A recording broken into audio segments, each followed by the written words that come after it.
Hello, everyone, and thank you for joining me for another restful episode of true, scary stories to help you fall asleep. Just so y'all know, we are still trying to raise funds for the National Center for Victims of Crimes.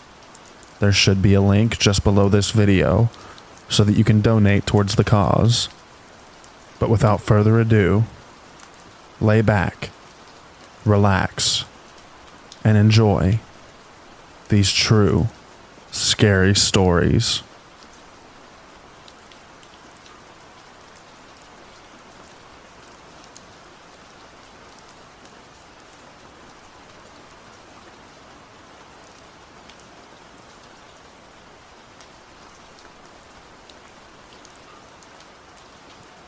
My uncle died in my childhood room.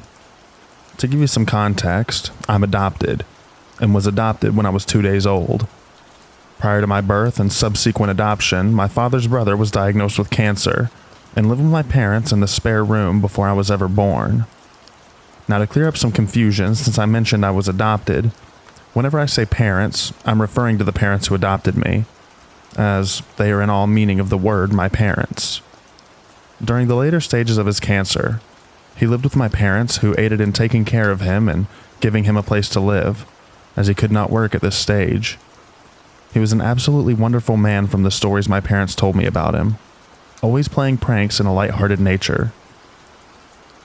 Fast forward to his passing, he was surrounded by family and friends. He died in the room that would become the room that I eventually lived in, until a couple years ago when I moved into an apartment. My father was devastated. My father actually had the same form of testicular cancer as my uncle. However, my father survived, where my uncle unfortunately did not. So he had an odd form of survivor's guilt. Now, when I was a child, my parents never told me that my uncle lived in my room. Never told me he died in my room because they thought telling me that kind of information would terrify a child who already had issues with thinking monsters were under the bed or in their closet. They would only mention that he stayed with them for a time. But no one in my family ever told me that he died in my room or even lived in my room. This is important to note, as the events occurring afterwards I cannot explain. I am full-heartedly an atheist. I do not believe in God, spirits, afterlife, any of that. But this one detail has me questioning everything, and has stuck with me my entire life. Fast forwarding to when I was maybe 2 years old, my aunt, my father and uncle's sister, from out of town came to visit, and the subject of visiting my Uncle Maury's grave came up, as it was only a 15-minute drive and right on the lake, so it was a nice place for a walk. We arrive at the cemetery right outside the church. The actual driveway to the church was a cemetery out front, absolutely massive, and some graves I believe dating back to the late 1800s. My uncle's gravestone is one of those that are flat with the ground with the name and date of birth/death on it. But thankfully, literally within 5 feet of the gravel path leading to the church, so it wasn't much of a walk at all. We got out of the car, and my parents and my aunt all huddled around the grave with me, and just said that was my uncle's grave. They told stories about him, again, never mentioning that he ever lived with my parents, how he died, or where he died. My parents set me on the ground and gave me a toy of mine, only walking a maximum of 20 feet away, just to look at another family/friend that had passed away. I was sitting basically right next to my uncle's grave, also a good 200 feet away from the street, so don't worry about my safety and parents with running out into traffic. After a couple of minutes, my parents and aunt turned around to me giggling and talking to seemingly nothing. Brushing it off as merely the babbles of a 2-year-old, they thought nothing of it, until it was time to leave. My parents strapped me into my car seat in the back, with my aunt sitting next to me. They asked, "What were you saying when you were at Maury's grave?" "I was talking with Uncle Maury. He asked me how I liked his room." My parents stopped the car in the church driveway and turned around at me, then looked at my aunt asking, "Did you tell him?" She said, "No, I was with you the entire time." Jokingly, my father asked me, "Well, did he say anything else to you?" I responded, "He's not sick anymore." and he's sorry for making you mad. My father and him apparently had an argument shortly before his passing that was private between him and my uncle. My father, aunt, and mother all cried with joy, and I remember being confused. I had no idea what was going on. I remember a man aside from my father being there that day with the rest of us, but my parents and aunt were the only ones at the graveyard at the time. My aunt never let that go and always asks me if I ever heard anything else growing up.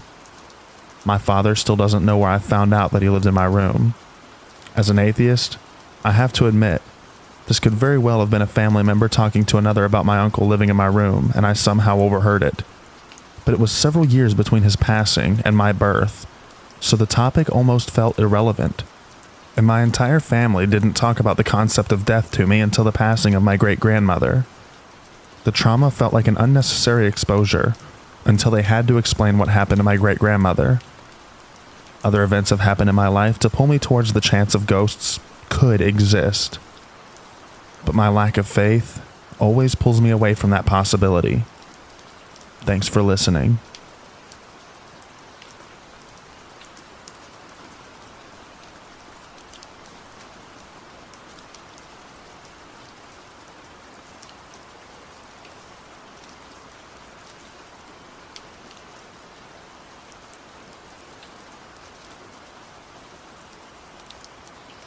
As my great-aunt died, our electronics started acting up.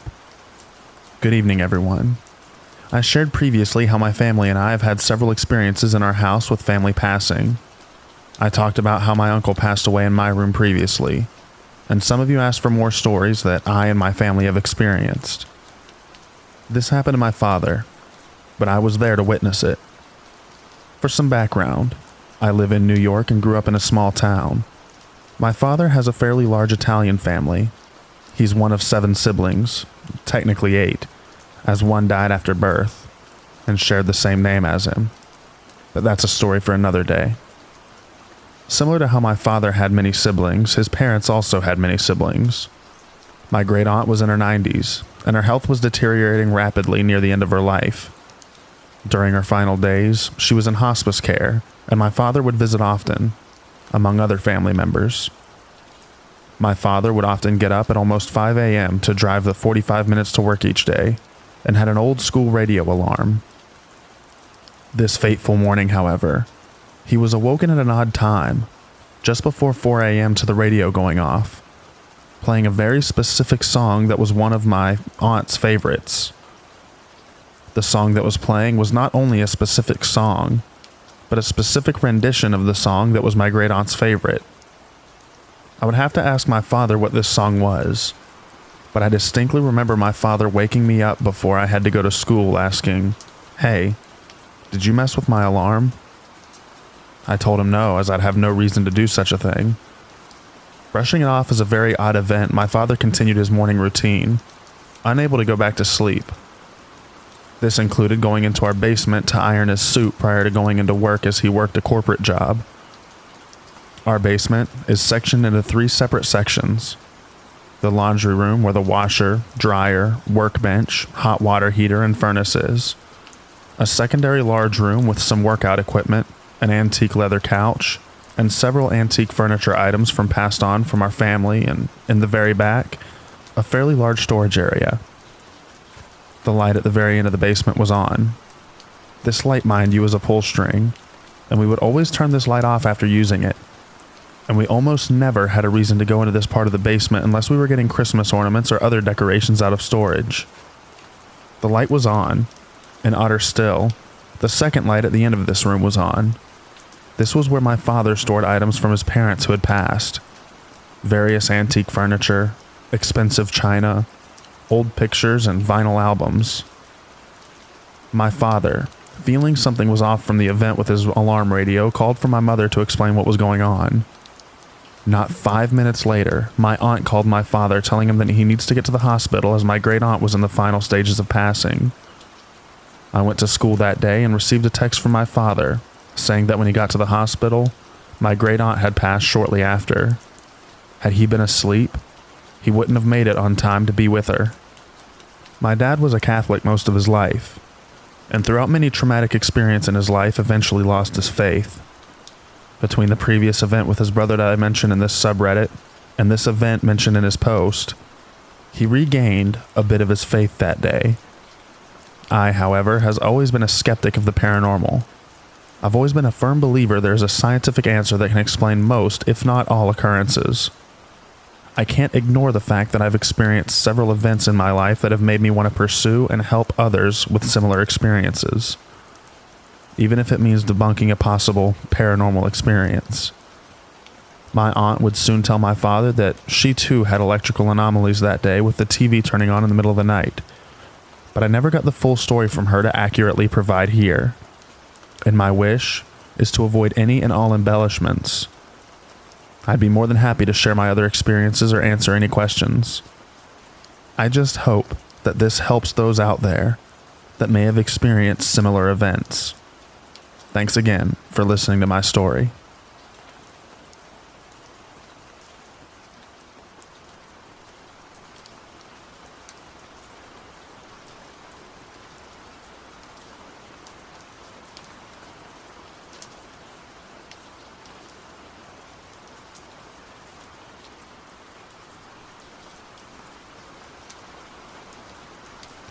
Preface.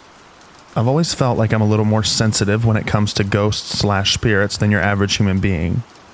I can feel the energy shifts when I'm walking into a room or house that's usually confirmed by what seems to be activity later on. With that being said, I have stories for days. I've seemed to have so many encounters that I'm not sure if it's an attachment or if I'm attracting spirits wherever I go. However, here is my first story. I was around 13 or so. My grandma had passed away and we moved into her house, and my room was in the basement. Now, whenever I visited before, there was always this uneasy feeling towards the basement, but I've always brushed it off and chalked it up to being a stigma about basements being scary. So when we moved in, I was given the basement. I was unsure and super uneasy. I always felt like something was by the furnace and stairs, watching me and moving around. Occasionally a light would be turned on, and I'd see shadows here and there, but never really put much thought into it until one night when I was dead asleep. I'm a heavy sleeper, mind you. Not much wakes me up during the night, but one night I was snapped awake, suddenly by something what felt like was in my dream, like something telling me to wake up. I look around, because I'm smelling something weird, and less than 5 feet away from me there's a small fire starting from a short in some wiring. I was able to wake my dad, and consequently save the house from burning down that night. But I can't help but think, whatever was in that basement with me is to thank. What are your thoughts? I'll post more of my stories later on. Some of them are straight up crazy.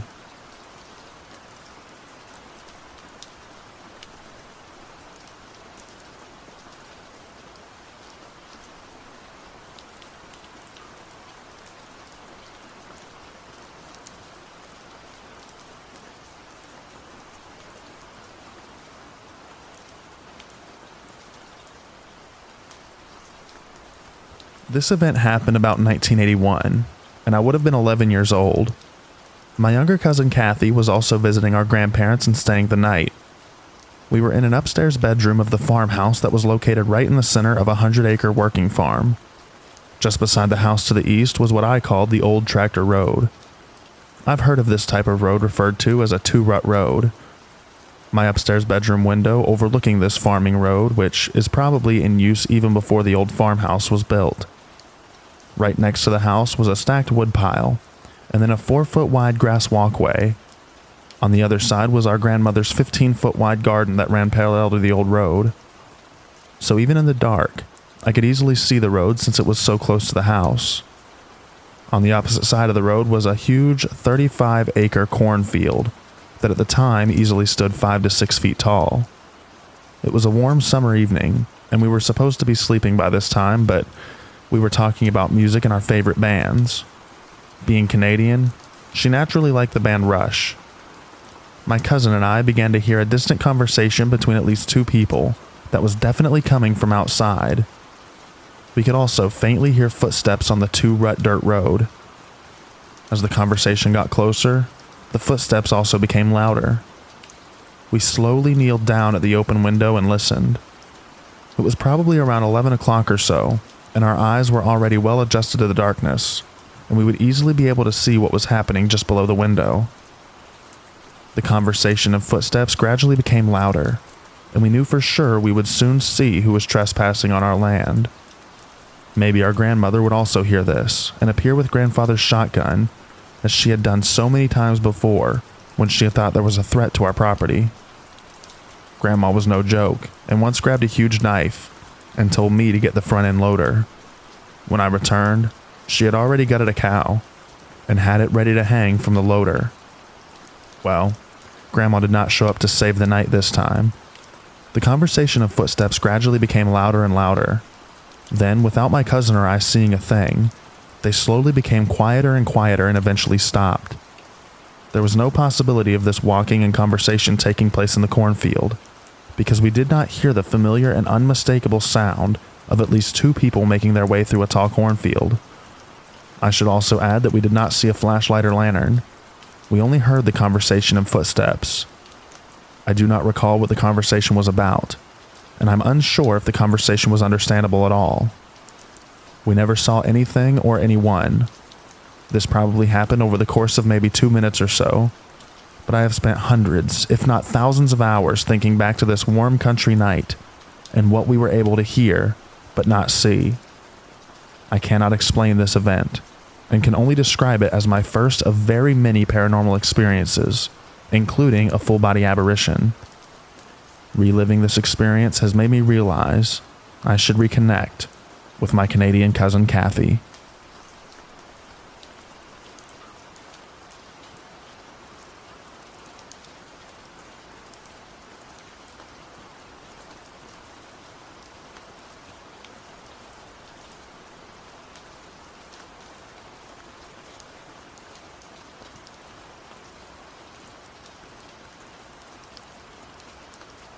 For as long as I could remember, I've never been able to escape the paranormal. Whether it be the television turning itself on at night as a child or imaginary friends, my older sister and I could both see for years. I've grown to become almost desensitized to anything out of the ordinary. Out of all the things that have come in and out of my current home, there's one being that's been there for as long as I can remember, and quite the odd one at that. For simplicity's sake, I'll just refer to him as Old Man. He's often heard walking throughout the basement, mostly in the spare living room that connects to another spare room. He's not spoken a word to any of us, but he really seems to dislike my mother's best friend, as when she lived with us for a short while, he'd bang on the laundry room walls when she was alone in there, and she'd swear up and down that he'd told her to get out. Nobody else had ever been told the same. Typically the most we would get would be a whisper calling our names, and who knows if that was ever from him in the first place. So this was always perplexing to me. Personally, I think the Old Man is all right. He's been docile with my family and never moves things or bugs any of us. I've only seen him briefly here and there, but the description I have of him matches what everyone else in the house has seen of him, and everyone, except my mom's friend, can pretty much agree that he's harmless.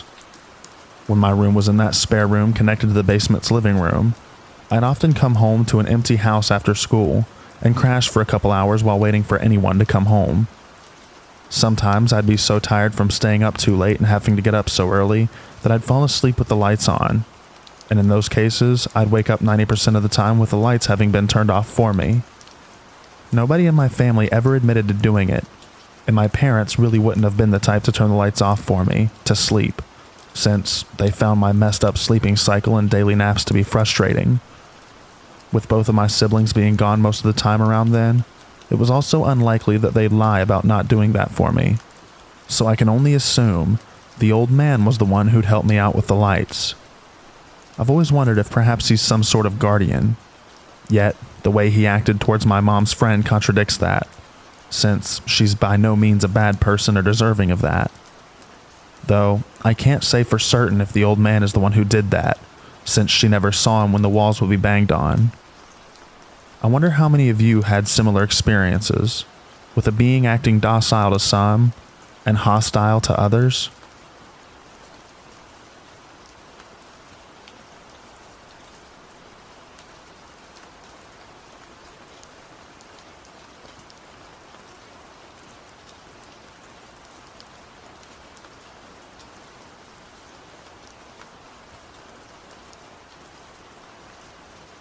A couple of years ago, I performed in a small-town production of the play And Then There Were None by Agatha Christie. We performed it in an old hall that was built right on top of an old military shooting range dating back to World War II. You can actually still see all the dirt mounds they shot at in the hall's basement, as well as some bullet casings still laying around. Anyway, lots of the older folks in the cast who have done many shows in that hall claimed it to be haunted. Ghost stories always excite me, so I love to hear about it. They mostly mention how there's this overwhelming sense of fear in the green room/dressing room when you're alone at night, so most of them hated being the ones to lock the place up after hours. During one show, there was a part when I was the only person backstage on the one side. We had big black curtains that blocked the audience from seeing the backstage whenever the door on that side of the set was opened. On this night, one side of the curtain moved very suddenly as if someone had just opened the door and walked past. However, this was at a point in the script when nobody comes through that door other than myself when walking on stage. I thought maybe someone did come backstage, but when I checked, there wasn't a soul near that curtain, and the way the curtain moved couldn't have been from any random gust of wind. I can't really explain it, but I kind of just shrugged it off at the moment and joked to myself that the ghost just wanted to come see the show. Thanks for taking the time to read my story.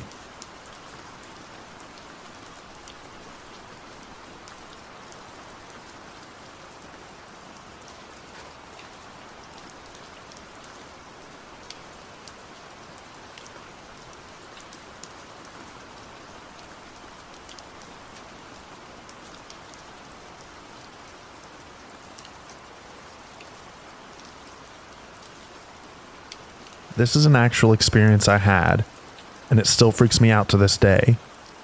Growing up, I had multiple little paranormal experiences. I was always very skeptical, so the experiences I had, I considered genuine, and I tried my best to explain them away, but I couldn't. Many of them would happen even with company or family around to see it as well, so I knew that I wasn't imagining it. As a teenager, I started getting a little too interested in the paranormal and not being scared of anything. I got a little cocky at times, and at some point I guess I started to dabble with something I shouldn't have. So it got a bit too intense for me. I would talk about the things that happened or mention spirits, or attempt to talk to presences I couldn't see. And it would, as I like to call it, stir stuff up. So when I was a teenager, I had this friend.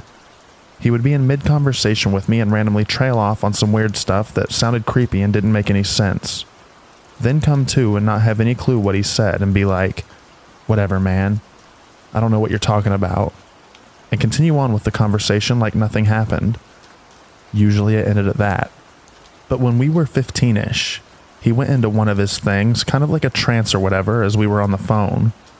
He said something like, "Follow the tracks to your right. Then on your right again, near the end, you'll come to their resting place." I'll explain the layout of where I was living, because it is important for the next parts. I lived in a pretty nice trailer park. Ooh, spooky, I know. Off a main road in a small town, heavily wooded and nowhere near town. The main driveway came down the middle of the trailer park, and dead-ended at the rear. A little past that dead end was an embankment, and at the bottom was a railroad track that was very rarely used. To the right, it ended in some dead woods, with the one side being at the back of an abandoned old mill. The other side had a pretty dense set of woods behind a neighborhood. So I followed his weird cryptic directions after getting off the phone. It was late afternoon in summer. I head to the railroad tracks and head right towards the end. At some point before the end, I hear footsteps in the woods on my right. Being curious, I head up the embankment and towards the noise. There was nobody there, but I did see a small graveyard curiously tucked away in these woods behind a neighborhood. Likely a small family plot. ranging from the early 1700s to very early 1900s. Only about 20-something markers. I was intrigued, and of course brought that friend later and he was weirded out, insisting he had no idea it was there. But he wasn't the lying type, so I believed him. It became a hangout spot of mine as I was dumb and brave, and I would go there at night, all hours, acting fearless. Nothing really weird ever happened there, so moving on. Another day, another conversation, and my buddy randomly breaks into another trance. He says, "Head to the tracks, cross them, and when you enter the woods, you will see him." My cocky self immediately does just that. Late afternoon once again. This time I head to the tracks behind the trailer park, but I cross them, which goes through a bit of woods, comes into a clearing with an old mill, a different one because it's an old mill town, on the left. On the right is miles of cut-out power lines, cutting through the woods, supplying all the random neighborhoods scattered throughout the area. Straight ahead across the street for the mill is more dense wooded area. So following those directions again, I head towards the tree line. The moment I set foot into the tree line, I hear branches snapping, and immediately see just the black shadow or silhouette of a guy in all black on a black horse galloping through the woods away from me and towards the left, disappearing into the trees. I was a bit shocked, as it was not common to see horses around my town at all. But being cocky and brave, I decided to head to where he came from, which was to the right in the edge of the tree line following the cutout of the power lines. Near the edge of the tree line, I found an old collapsed horse stable. Literally nothing else near it. There was another neighborhood about a mile in the direction of where he disappeared, but nothing else around the stable. So being intrigued and a little freaked out, I go call my buddy and tell him. The following day, I bring him with me to show my finding, because he just refused to believe me, and I was getting suspicious of him playing stupid possibly. But the most unbelievable part, as we entered the tree line where I saw the horseman the day before, we both saw him taking the same path as I did previously. Broad daylight, clear as possible. There was no way we both imagined it. Both of us were a little freaked out, but we continued, and I showed him the stable also. The strangest part of all was I brought up a couple other friends to see the stable, and each time he appeared to us. So, after finding the stable and hanging around the graveyard, things started to ramp up with the little encounter becoming much more intense. TVs and stereos turning on by themselves multiple times, even in the presence of company or family. Intense feelings of being watched and just inexplicable moments of dread and terror for no reason. Hearing people having loud conversations, or music, like a radio was turned on in the other room, while home alone and literally nobody in sight outside surrounding my home. Stuff flying across the room violently, fresh handprints in the steam on my bathroom mirror after a shower. I'd hear the distinct sound of my mom coming home, throwing the door open and tossing her keys on the table, and the cabinet and fridge slamming open and closed while she made herself a drink. She was not a quiet or subtle woman. Just to walk out of my room to talk to her and realize nobody was there. Yet, still one night around 2 to 3 a.m., I got bored and decided to head down to the graveyard. I was feeling watched and just super uneasy, and I was trying to be stubborn and refused to feel scared for whatever reason. I was rebelling, I guess, telling myself I couldn't be harmed. So I get to the graveyard and all is normal and quiet. I hang out for a while and realize I'm being dumb, and decide to head home and get some sleep. I head back down the tracks towards home. I get to where I need to head up to the embankment to enter the driveway for the trailer park. I'm about halfway up the bank when I hear something rustle. I look up and see the horseman on his horse looking down at me. Pitch black, almost like a shadow in the dark, but you can still see outlines of everything. Yet nothing reflected light. I hadn't heard of it at this time, but it was like how some describe the shadow people. I remember staring at him for a few seconds in disbelief and shock. Then, the horse makes that little pff noise with its lips, and I snapped out of it. I turned down the bank and ran along the tracks as I hear the hoofbeats following me. I turn up a shallower part into the woods next to the trailer park, weaving through the trees trying to slow him down until I reach the street, and run to the trailer I lived in, which was at the front. I jump through the door, dang near bursting through the screen door as I hear the hoofs thudding behind me. My mom was at work, so I was turning on every light, TV, and radio in the place to try and make it too loud or bright to keep whatever at bay, as if that would help. I sat on the couch waiting for my mom to get home, and I eventually fell asleep. I woke up as she finally came home as daylight was coming in. I told her everything, and she told me that I shouldn't be messing with this stuff. She believed me, because she always had experiences and she told me about them regularly. Once the sun was finally up, I went to the embankment where I saw him, wondering if I had somehow imagined it all. Even curious if there was just a horse out in the area for whatever reason, however unlikely, but just trying to find an explanation. I found hoof prints in the sand at the top of the embankment, and only in that spot. That was when I decided it was getting too much for me, and while not being religious normally, I started praying to make it all stop, and swearing that I would stop messing with it. It all kind of died down, until around when I turned 18, and suddenly it all just stopped, and I haven't had a single experience since.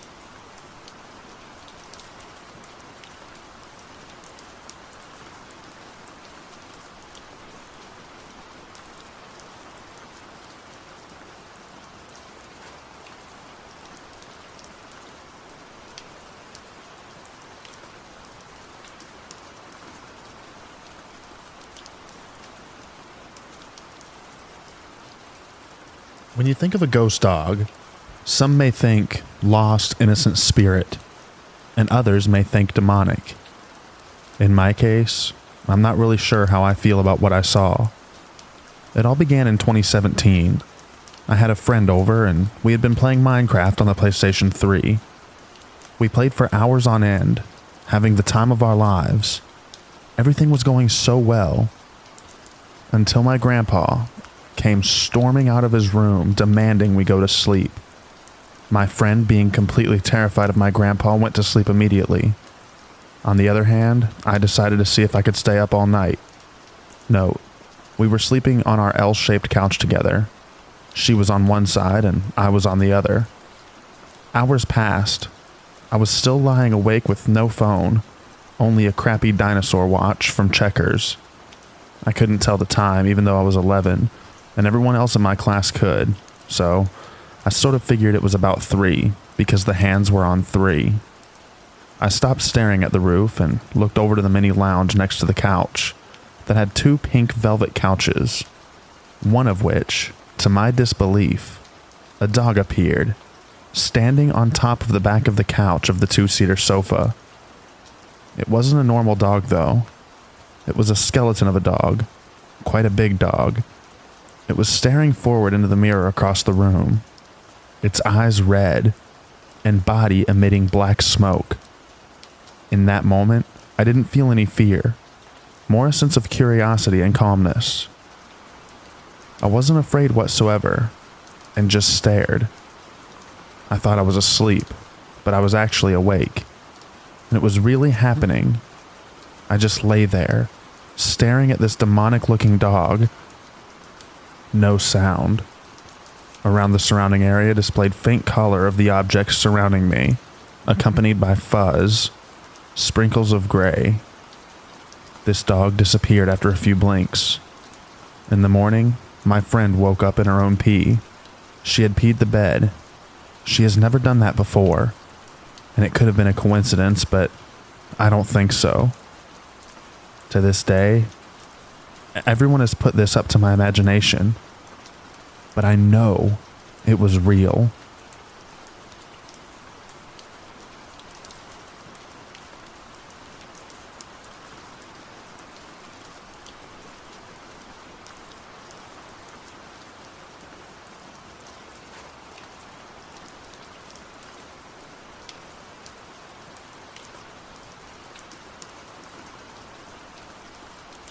My grandma unfortunately passed away around 5 years ago. She was living here with my grandpa, and they were both on my mom's side. And unfortunately, again, yesterday my grandfather passed. What makes this a ghost story is what happened twice the night before their passing. The night after my grandma passed, my mom had a very vivid dream she told us about. The dream started with my grandma coming out of her room. My mom was in tears asking her, "Mom, are you okay?" And Grandma reassured her multiple times, "Don't worry. Don't worry. I'm fine." My mom looks down and noticed that my grandma's oxygen tank wasn't plugged in, and she wasn't connected to it. "Mom, your oxygen," my mom said. Grandma looked at her endearingly and said, "Oh, I don't need that thing anymore." And she then woke up. Fast forwarding to more recently, my grandpa has been very sick. He gave up on his health and took very poor care of himself, and don't accept any help, and often said that he wanted to die. My mom tried so hard to get him to change his life and go to a hospital, but he would not go, nor would he take any medicine. One day, we didn't hear anything coming from his room. We could usually hear a TV on, him coughing once in a while, but there was nothing. At this point, he was gone, but we didn't know that. That night, she had another dream, but this time with my grandpa. He walked out of his room and made his way to the restroom, and Mom asked, "Oh my God, are you fine? We haven't heard from you." He smiled, looked at her, and said, "Yes. Don't worry. We're okay now." My mom described him clearly smiling with tears in his eyes, and she woke up the next day and ran into the room and found him passed away. What makes it crazier is that both dreams happened the night of the day they passed, even though my mom didn't know that my grandpa died that day. May they both rest in peace.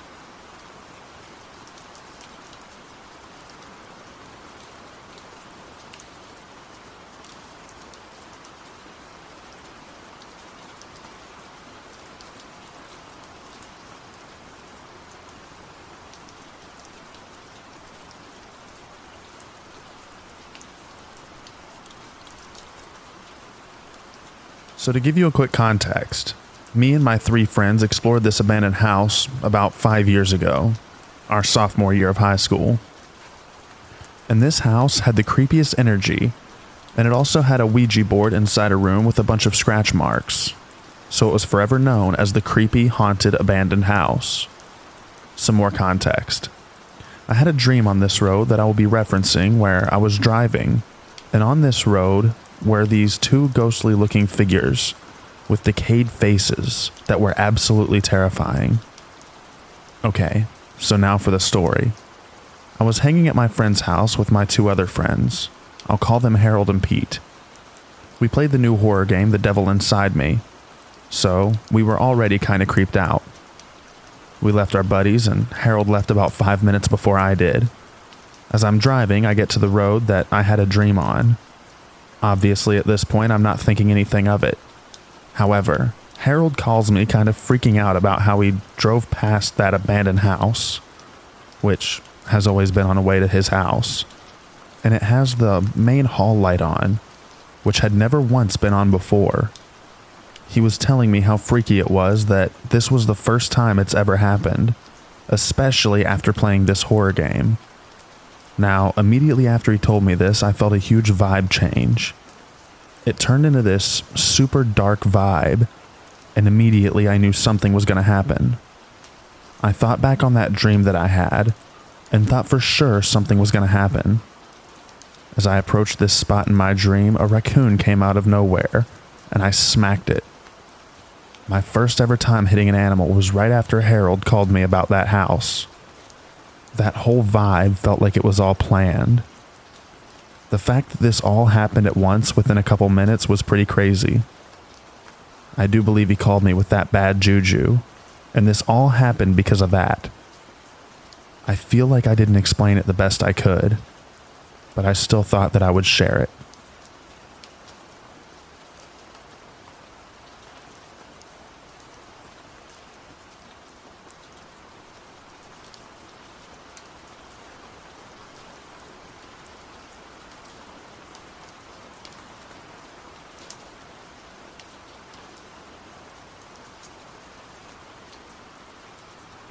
Hey, I'm new, as I just had my first sighting, but I feel the need to tell people for any explanation possible. The first one may have an explanation, but I believe it to be contact from an unknown power. The first sighting. It's not really a sighting, but an experience. In the corner of our dining room is an old wooden cabinet that we have things like glasses and other memorabilia inside. One early morning, we were packing to go on holiday, and we opened the cabinet for some reason, and a glass flew out at us. There were no glasses at the edge. The next one with the cabinet is we were having dinner a couple of weeks later, and the largest elephant ornament was 1 foot away from falling off the top. We thought it was due to someone jumping, but it was the largest and heaviest thing on there.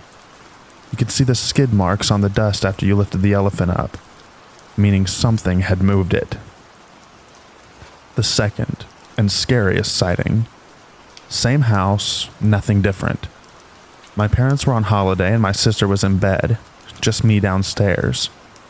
I looked at my second monitor as I was playing on my PC, and in the corner of my eye, I saw a dark, tall figure walk from the cabinet to the kitchen.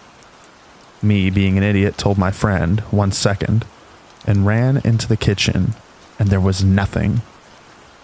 A week later, I told my family and my sister responded, "Yeah, I've seen it a couple of times."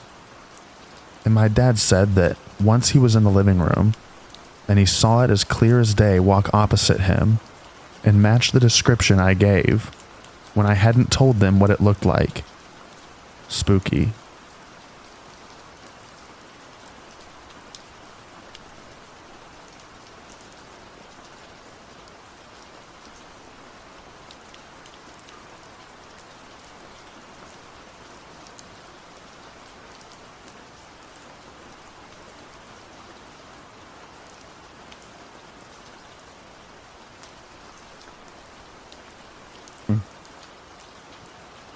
So, to give some background information, I'm spiritual.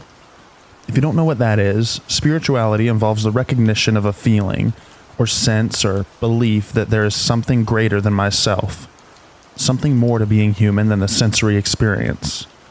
I believe in souls, spirit guides, and reincarnation, etc. My friend is a medium and can connect with spirit guides and also ghosts and souls. My friend and I were hanging out at her place. We had the house to ourselves and decided to do a session. She was doing a session on me and asked normal questions like, "What's my future like?" and so on. Until I asked a question about one of my friends. This friend of mine has some trouble and has been battling depression, anxiety, and some other things. I asked if we could try and connect with her spirit guides and asked what is happening to her. We tried that. Bad idea. My friend who was doing the session had her eyes closed and was holding my hand. Her face started to twitch in an uncomfy way, but I didn't want to disturb her, so I said nothing. Suddenly, the room we were in had this weird vibe, an unwelcoming vibe, just like a very unpleasant feeling. She suddenly stood up from the couch we were sitting on. She went to grab some incense lights and started saying, "You're not welcome here. Get out of my house." I've never experienced anything like this, as I was new to all of this at the time. Suddenly, this terrible feeling came rushing to me. I don't know how to describe it. I think anyone that's ever met a ghost or soul knows what I'm talking about. The best way I can put it is trapped. I felt trapped. No matter where I went in the room, I felt trapped and small, like I was someone's prey, like I was being watched. Thankfully, my friend got this ghost or soul out of the house, and we sat down to talk about what just happened. My friend told me this is what's called a clinging spirit. It's a spirit that feeds on negativity and sadness, or in my friend's case, her depression and anxiety. My friend told me what she saw afterward. To understand this, you need to understand the floor plan. So right as you enter the house, there's a staircase that goes upstairs, and on the right is a kitchen. And on the left is the living room, where we were. Neither of those rooms have doors. It's just the wall with a hole in it. The living room couch is at the opposite end of the entryway, so you have a full view from there. My friend said in the doorway she saw this tall and skinny black goo. It had no face, but it had the shape of a woman's body. The moment it appeared in the doorway, it started screaming at my friend, like a very loud, painful screaming, almost like a horror movie scream. The moment she opened her eyes, the ghost wasn't there, but the feeling of its presence was. That's also what I felt. After all this happened, we called my friend's mom and sister, and we slept in the guest room, as we were afraid to go upstairs to my friend's bedroom. We were 15 when this happened. I just wanted to share this, as I'm new to Reddit, so I thought this was a good start to welcoming myself here.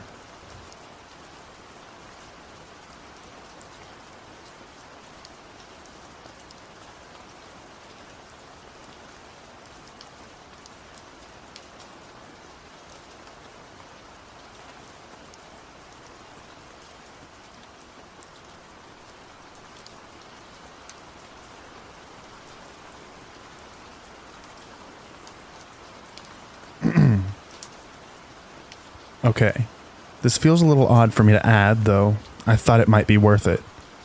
A few years ago, my grandpa has passed away. He wasn't a very big believer on ghosts or anything regarding the paranormal, until he was in his older years. Well, I ended up inheriting his '86 Thunderbird. Here comes the strange part. Lots of history with the car between myself and my grandpa. Anyway, a few months after he passed, I'm driving the car to work, listening to music and just processing the fact that he's truly gone. The car is all I have left. Or so I thought.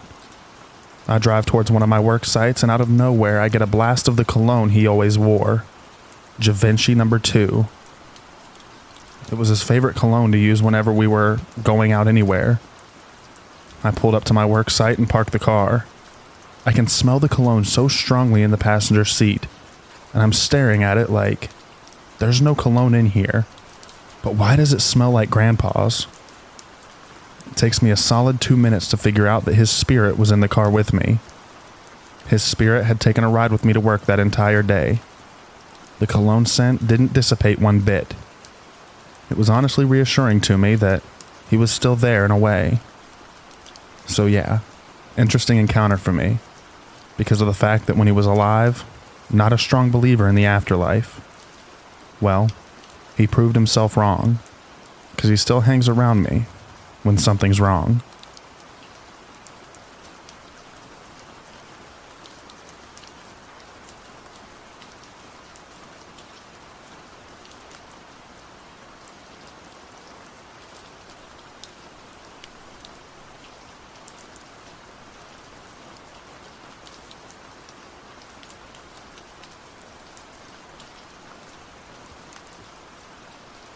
I was around the age of 7 years old. Everyone else was asleep. I was up late watching TV trying to go to sleep. It was around 3:45 a.m. when I looked out the window and saw a shadow figure move really fast. I looked away for a couple minutes and it was still there, but no one was outside of the window, and I didn't hear footsteps in the grass. Then, around 3:58 a.m., I felt someone breathing on my neck. As the breathing got louder, I felt a hand on my shoulder. When I looked behind me, a tall black figure with a hat, one arm down, and one arm touching my shoulder. It had long fingers. 4:30 a.m. comes, the shadow person is gone, and I finally went to sleep. When I was 11 or 12 years old, I started seeing shadow people with deep red eyes glowing. Then, the person would disappear. Then they would appear a few times after I saw the first shadow person. I saw shadow people with white eyes, creepy smiles, and they would whisper, and then they would disappear into the darkness. As I got older, 12 to 14, I would start falling asleep before 3 a.m. and sleep until 4 a.m. or 4:30, so I didn't have that experience again, because if I do now, it's going to be much worse and much more powerful. Between the ages of 15 and 17, I started to do some research on what I saw. I watched a YouTube video about creepy paranormal encounters that have happened to other people. Later in the video, the topic on shadow people was being discussed. I was relieved that I wasn't going through these experiences alone. and that I wasn't going insane.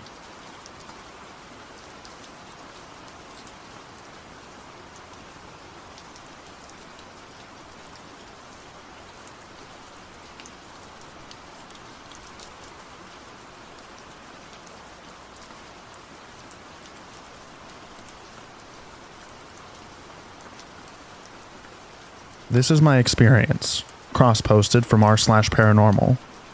I wouldn't consider myself a very spiritual person, but I have no explanation for what I encountered on my family's property, and was hoping someone had an answer as to whether or not this was some kind of spirit or entity.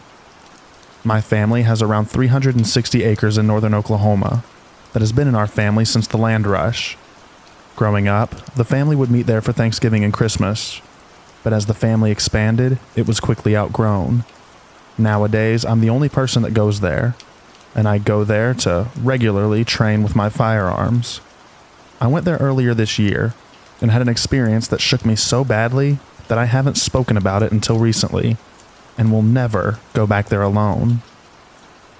I arrived around 2 p.m. and set up my targets, but something felt off.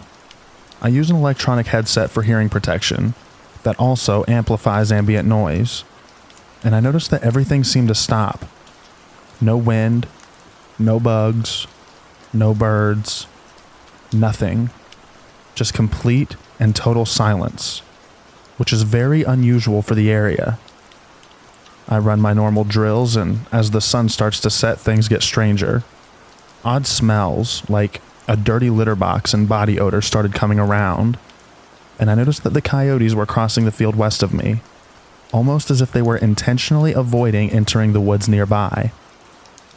Then I started hearing interference coming over my headset, and what sounded like disembodied voices speaking in an indiscernible language. Now I'm starting to worry.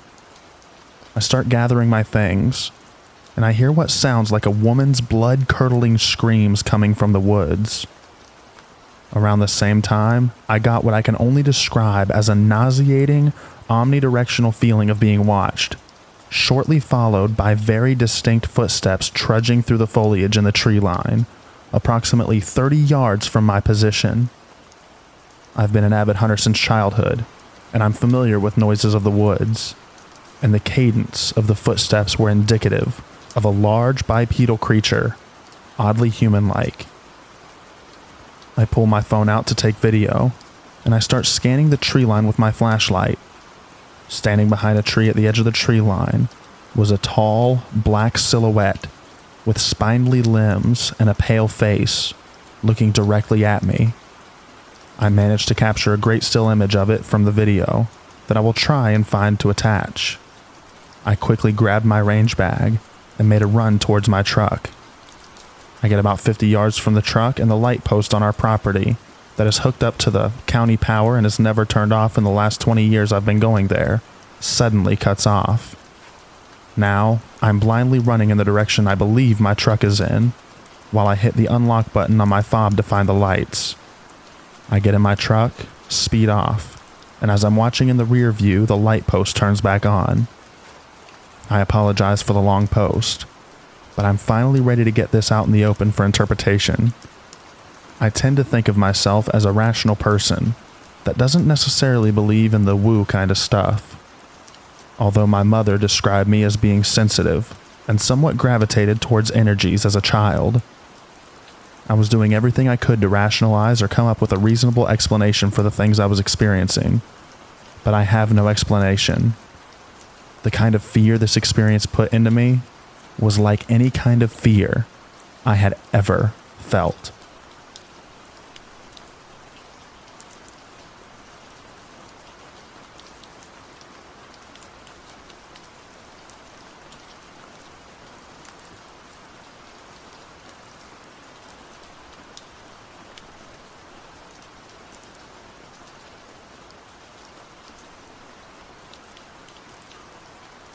I'm a 19-year-old, currently doing my first year in an art school in Singapore.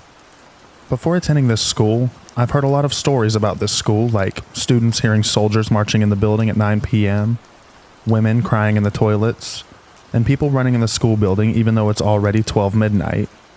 However, I always thought of a realistic explanation in these stories. Come on, it's an arts school. Those marching could be the dance students. Crying in the toilet is common because of the stress students get from assignments. And running at 12 midnight? I did that a few times to run away from the guards because I couldn't use my own laptop to do my assignments. So I stayed in the school's computer labs to do them. But on 18 November 2022, something horrifying happened that changed my mind. It was a Friday night, and there weren't a lot of students in the building.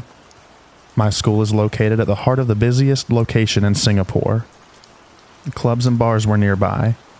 We're surrounded by hotels, and we're pretty much surrounded by iconic places and malls. So most students are out to party, especially because it was the last day of the semester. I was in my classroom, alone doing my assignments. I was having a bad day, and I did not bother going to the cafe, or just going home to do my work, because I really needed to smoke from time to time. I wasn't smoking cigarettes, of course. My classroom could have detected that, but I always bring my vape with me to smoke it while I'm alone in class. Living in a strict country and home, I'm not allowed to vape at all, hence why I'm doing my assignments in the classroom. I looked at the time, and it was already 10:30 p.m. I was surprised the guards didn't even bother going up to check if students left the property already. I debated if I should stay and catch the last train. I stayed, somehow, and continued doing my essay. A while later, I heard someone trying to open the door. The door isn't locked or anything, it can only be opened with the staff and student ID cards. I looked at the glass panel of the door and I didn't see anyone. I opened the door and I still didn't see anyone. It's impossible for someone to run and hide. It takes quite a while to find a place to hide because it's an open space. At that point, I was still not creeped out, as I was stressed with the assignments. It happened again, but this time, I saw a creepy face in the panel looking straight at me. Its eyes were wide open, a huge grin on its face, and the rest of the face was just pitch black. I froze, not knowing if I should look away, but at this point, this thing knew I could see it. I reached for my phone slowly while looking at it, not blinking at all. It watched my movements intensely. The door handle shook again, and I have never been so thankful of the card function for the door. I quickly called my boyfriend, who was at a gig nearby, and frantically asked him to come to my school to fetch me. This thing wouldn't go away, and at this point, I kept asking myself if it was human with a mask. But its features moved naturally. My boyfriend FaceTimed me this time, and I looked at the screen to look at where he was at. I looked up again, and the face wasn't there anymore. I looked at the screen and I could see my boyfriend reaching the classroom.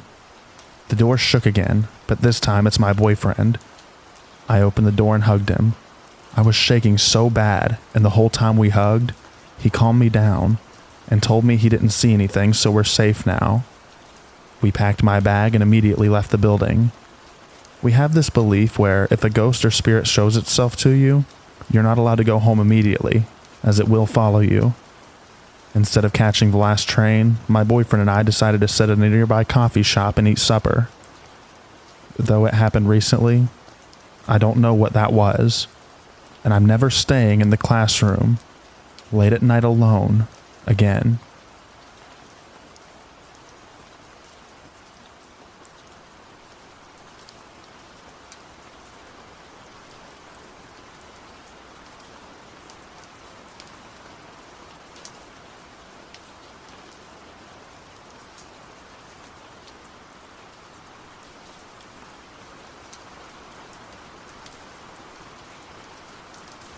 I think my apartment is haunted. So we moved into my apartment in 2018 or 2019. I didn't start immediately. It started randomly. Little things like moving to different places and feeling like something was watching me. One day last year, me and my sister were watching YouTube, and it randomly changed to Hulu. The remote was on the table. We changed it back to YouTube and it went back to Hulu again. We were spooked, so we decided to play a game. While we were playing, we heard a step in my sister's room. We were home alone. We were scared, but I got up and went to my sister's room and saw a shadowy figure in the corner of my eye. We were pretty spooked, but nothing happened after that besides tiny stuff. Fast forward to yesterday. I had a friend over, and me and my friend love watching ghost stories. We were playing Just Dance, and we heard something fall in the kitchen. We went to investigate, and we saw a lid fell. It didn't make sense because it was on the counter before we were in there. We just went back to playing Just Dance. I have to be home alone today, and honestly, I don't know what to do. Update. My friend left and nothing really happened until 11 p.m. I saw a shadow figure in the corner of my eye, and the dog started to bark in that direction for like 15 minutes.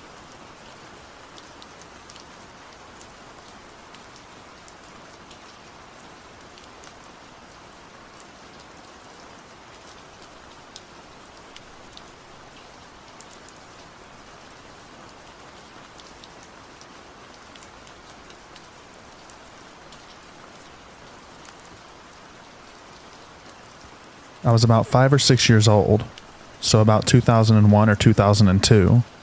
My paternal grandmother was a sweet woman in her older years from what I can remember, though that's very little. A little background.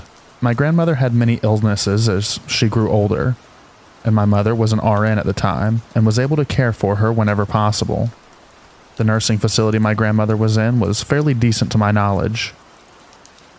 Right around the time I saw her still alive, something felt different to me when I would visit her. I couldn't quite tell at the time, though. Now, looking back on it as an adult, I'm fairly certain I could see her soul was slowly disconnecting from her earthly form. It was like looking at a doll when I visited for the last time. Right about the time I had turned 6, I was sleeping in my mom's room because I was afraid of the dark. My grandpa was in the living room waiting for my mom to come home from work. Well, around 10 or 11, I feel someone touch my shoulder gently and wake me up. I sat up in bed and looked, utterly confused. The person standing next to the bed was my grandmother, wearing her favorite nightgown with little clouds and flowers all over it. She sat on the bed next to me with a gentle smile on her face. I remember this so vividly to this day. I asked her, "What are you doing here, Grandma? How'd you get past Grandpa?" She replied back softly, in what sounded like an echo to me at the time. "I'm going to a better place, sweetheart. I will always be with you no matter what. You'll understand when you're older. I love you dearly." I was confused by what she had said back then. She gave me a goodbye kiss on the forehead, stood up from the bed, and faded in a gentle white mist. Literally a minute or so later, my mom comes home crying. I could hear her and my grandpa talking softly about my grandmother, though I didn't understand at the time. My mom had come into the bedroom, saw me awake and was startled. She had asked me why I was awake, and I told her that Grandma told me goodbye. I found out years later that my grandmother had passed away in her sleep, and my mom was called into the morgue to identify my grandmother. My grandmother's recorded death time was about 11 to midnight if I remember correctly. To this day, every now and then I can feel my grandmother nearby. She always wore a rose-scented perfume when she was still alive. It's not often, though if I'm in a really dark place, she comes around to check on me. I miss her dearly, and wish I had more photos of her when she was still alive.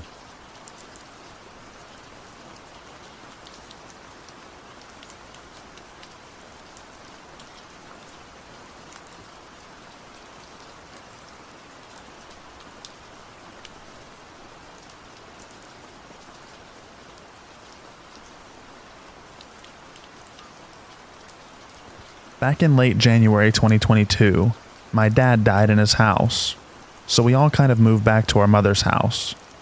Everyone left except for my oldest brother, Jonathan. He had decided to stay there until he couldn't anymore. For context, we had a ghost in there before Dad had died, called George. After my dad's funeral, Jonathan was calling my aunt to talk to her. Then she asked if my younger sister was there. He asked why. Then my aunt told him she had heard a young girl's voice that slowly turned into an old man's voice. She also heard my dad's voice, so that was neat.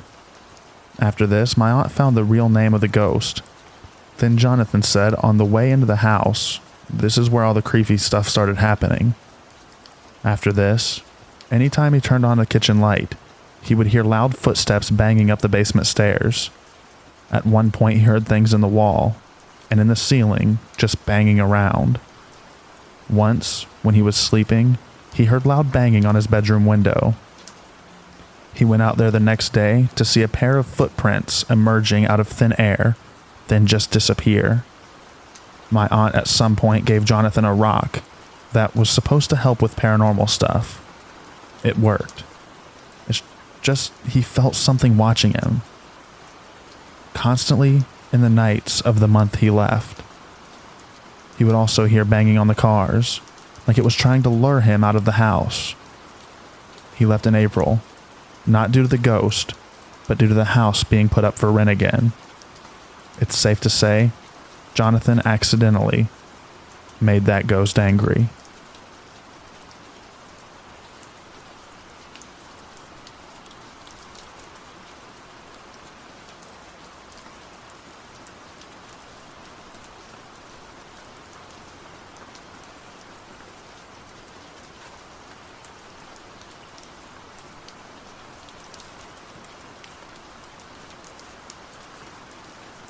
Very peculiar coincidence.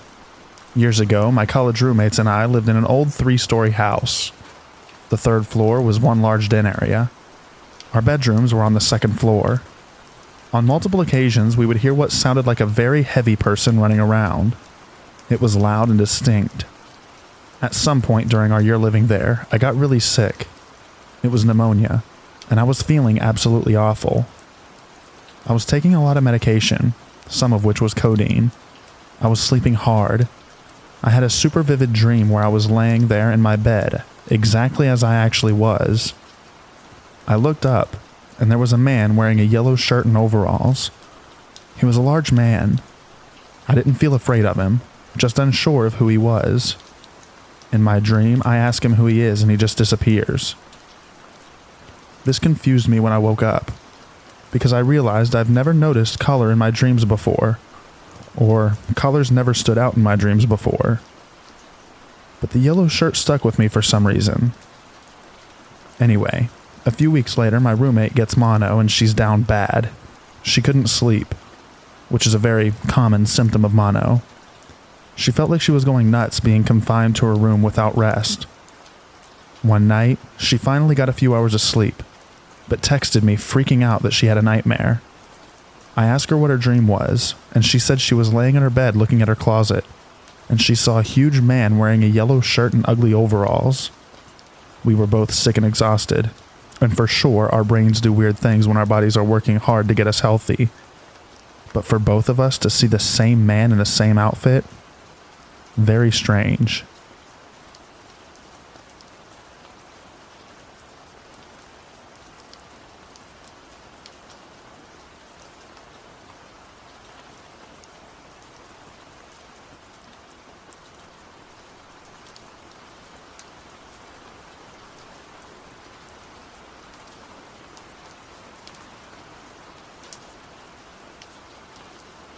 This is a story I've wanted to tell for a long time. My family has 2 people, me and my mother. My mother's a teacher. She teaches literature in high school. I was still a middle school student at the time. Usually, after a stressful day, my mother would go out with her friends. At about 2 a.m., she came home reeking of beer. On the occasion of her wearing nice clothes, she wanted me to take pictures of her. The front of my house is mostly a large glass door with iron bars crossed to make a frame. She modeled in front of the door. After a while, I reviewed what had just taken.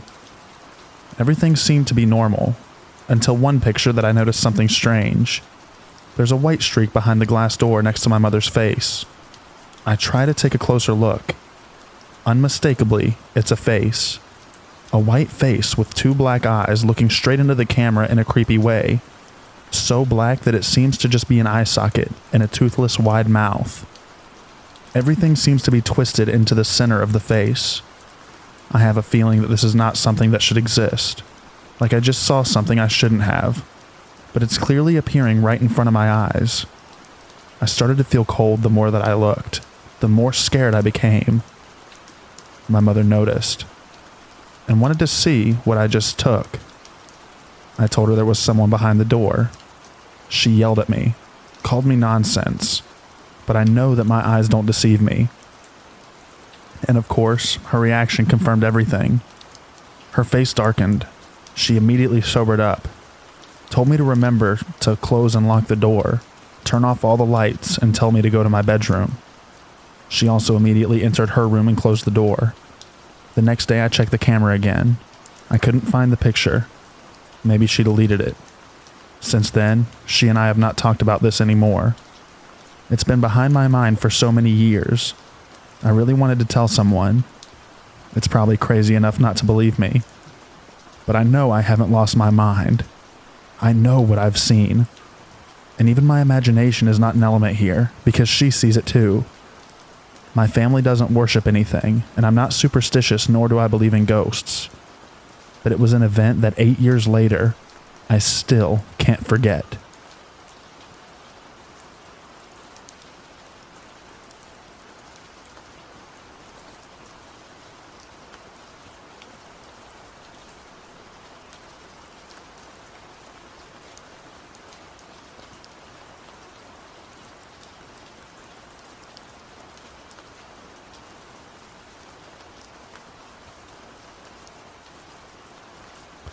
So 2 things happened to me recently, and I'm not sure if it was coincidence or paranormal. So the first thing happened around a month ago, and I walked into my bedroom and my cat was in there. My family is also in the house, so I crack the door and go pee, and I hear the door shut not too hard, but not too soft. And I get done thinking my family shut it, but I see my cat just kind of staring at the door, and the cats in my house are smart. If a door is cracked, they know how to open it. And the room has hardly any airflow in it, and I asked my family if they shut the door, but they said no. One thing I forgot to mention is it's not a house, but an apartment building above a hardware store, and there's 2 stories to the apartment. So I'll explain. It's on the main street of my town, so you can enter the hardware store or go a little ways to our entrance, and it requires a key, so it's like 20 stairs to our level, then 10 stairs up is the second level. And the hardware store is a really big basement, almost like a maze, and the building is probably around 100 years old, like all the other buildings in my town. I don't know any history of this place, but I do know it's kind of creepy. The second experience was like a few days ago, and I was walking towards the entrance down my street, and I see a man peek around the corner of the entrance to our building. It's kind of a nook in the building, and the man is wearing a gray shirt and looks to be of Hispanic descent, with short hair. And I walk to the entrance with my mom and 2 sisters and don't see the man. And I look down the street. There's no one who looks like him. And like I said, the door requires a key. It's 20 steps up the first flight and 10 up the second flight. But I saw the man turn around and disappear. So we open the door, go up the stairs with my sister to let out our dog, and she accidentally lets it go. And it runs up the stairs and up halfway through the second flight, staring at the top. So we get our dog and leave. I told my mom, and she's seen weird stuff here also, but I've never seen the man before or since then. Sorry if it was long or if parts feel vague. Feel free to ask questions. I'll try to respond.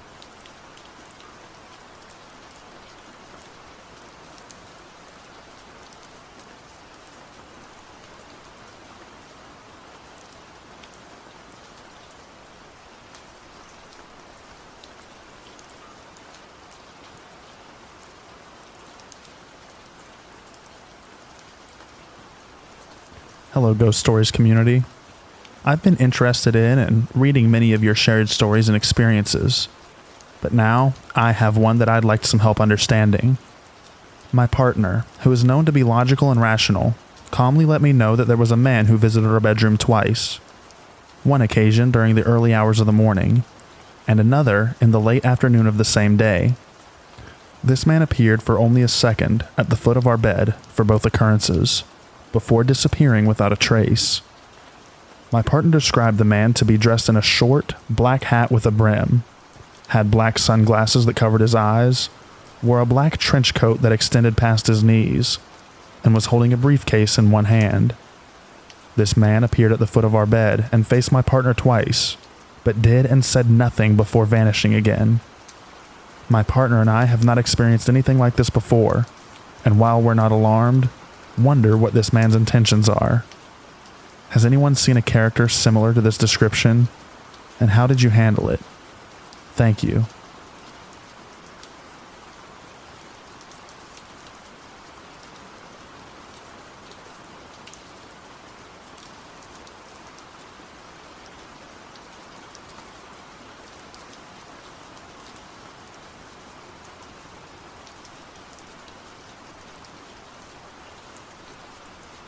To start, this is a true story. My family and I moved from SoCal to New Mexico in 2007, and we were accompanied by two of my parents' friends along the way. My parents built a 3-story house there, so we all had a room. Parents, their friends from Cali, and an aunt who stayed in another room. Despite all those people in the house, I felt something was off.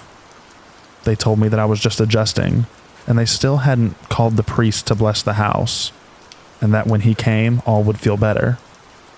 Anyway, bedtime came and my brother and I decided to sleep in my parents' bedroom for the first night. I know we were old, but every other room was taken or filled with boxes. So since it's a big master bedroom, we placed our sleeping bags on the floor and called it a day. Sadly, I'm always the last one to go to sleep. So there I am, waiting to fall asleep, when I start feeling the room go cold. I thought nothing of it. But then I started feeling very scared for no reason. I did what we all do at that age and wrapped myself in a blanket. I thought it was all in my head, but then I heard a dog breathing close to my ear, and I knew that my brother was around the other side, so it wasn't him. I was really scared now, but I also feared for my family.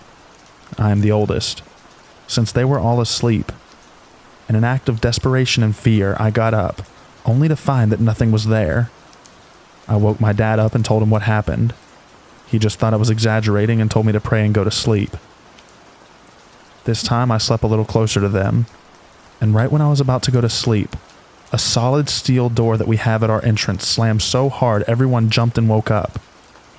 This had never happened before, and 12 years later never happened again. There was no wind at all, and nobody could explain how it opened without the key. They all started talking, and when they looked at me and told me to go to sleep, so I left. I woke up the next morning. As I was making my cereal bowl, my mom asked me what it was that I saw or heard. I told her and she just went pale. She said my aunt and our 2 guests saw a woman in white walk down the stairs. Moments later, the door slammed shut. We looked and 7 people can't be wrong. This was one of many things that happened in our house, including 4 years of sleep paralysis, daily.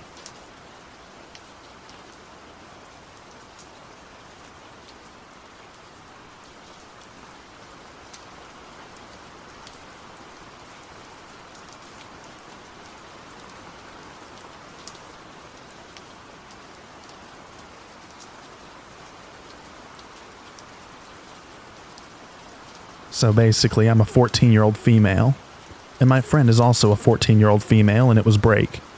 So this is my first post since I never really was interested in writing things like these. But today was shocking, so bear with me. Me and my best friend usually do what girls our age do. Laugh together about stuff, walk together, etc. But today it was kind of different. We were sitting down on some benches outside, because I suggested we should, since there's a very strong AC inside the building we were in. We walked outside and sat on the wooden benches. We were talking and laughing like usual, and we then started reading a story on Tumblr, you know what I mean, while also watching this French dude's video, since my best friend is French. We then go more into the video, and I noticed something in the corner of my eye. There was a kid who looks kind of younger than us, probably 12 or 13, pointing a paper plane at my best friend's head. Out of reflex, for some unknown reason, I snatched it out of his hand and threw it at the ground, and I'm still very much confused, even if I'm in PE class now. But that's beside the point. Like I said, I threw it at the ground, and we were both shocked and nervous. We started laughing due to being nervous that a literal kid was pointing a paper plane at my best friend's head while we were just doing our thing. I got up laughing because I was also amused at the fact that I popped out a random reflex that wasn't even necessary at all, while she was still laughing on the bench. I glanced behind me at the kid, and then I realized something. He was caressing his fingers like he was confused about the fact that I snatched the paper plane from his hand, and had a stoic face. I then turned around, continuing to laugh with my friend, until I turned back around to the benches to see that he was gone. I know this might sound stupid, and he might have just ran away too fast than normal, and that I'm paranoid about the fact that there might be ghosts in the school, since usually in my room stuff falls and I don't feel very much alone in my room. Not in a way that is cringy and weird, but more in a way that I've experienced these things falling in my room at least 10 times, and that I'm sometimes kind of scared to sleep in my room. But it's still confusing how he was so stoic and looked confused, then vanished without me even seeing him run to a certain direction. I don't have any disorders such as schizophrenia that I know of, but the whole situation was weird and confusing, so I hope I can get any comments, maybe explaining this phenomenon.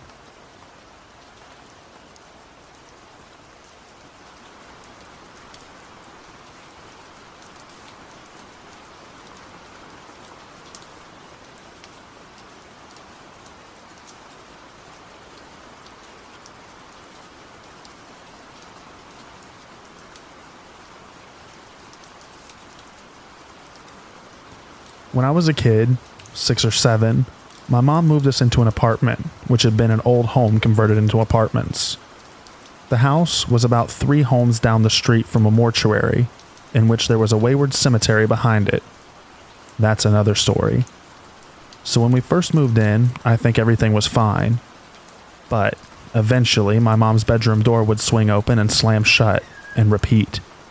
My mom told me that it was something wrong with the hinges of the door, which caused it to do that. But my gut always told me different. Some days it would open and shut here and there, but there were some nights it would go wild. Fast forward. I didn't want to sleep in my room because I always say the silhouette of a person in my doorway just looking at me. I would be literally frozen. One specific thing that happened to me that I know for sure I will never forget is that one day my grandmother was babysitting me, and she told me not to run in the house. She left me inside to go sit on the porch, so I decided to fill my water gun and join her. I went in the kitchen, which, if you can picture, there was a straight shot from the back of the apartment to the front door with no obstructions. A sprinter's dream. The setup went like this, starting at the back of the apartment. 1, kitchen. 2, dining room. Then the living room. Then the door. Just wide open space. I filled my water gun and took off full speed. As soon as I hit the living room, I was pushed and held down. I screamed, but nothing would come out. It felt like I was glued to the floor for hours. I couldn't hear anything. I couldn't move. Nothing. It felt like sleep paralysis, except I was fully awake. I honestly don't know how long I was on the floor. But 1 minute, sound didn't exist. And the next, it was like someone turned the volume of the universe up to the max as my grandma walked in the door. The look I gave her had to be wild because I was so confused. I asked her if she heard me screaming. She looked at me like I was crazy and said no. I ended up telling her what happened to me, and she sternly told me not to run around in that apartment. That night when my mom got home from work, I heard her mentioning how, you know, that man killed his wife and hung himself in your bedroom doorway, and that's why it keeps opening up. Now she is feeling and seeing things. My mom began letting me sleep with her or on the couch. Our neighbor said that one time she locked her front door, which was a chain lock deadbolt and bottom lock. It was midday, and she went to take a shower. When she got out, the front door was wide open. I still try to research the home and overall area, but I always come up empty. This happened in Salem, New Jersey.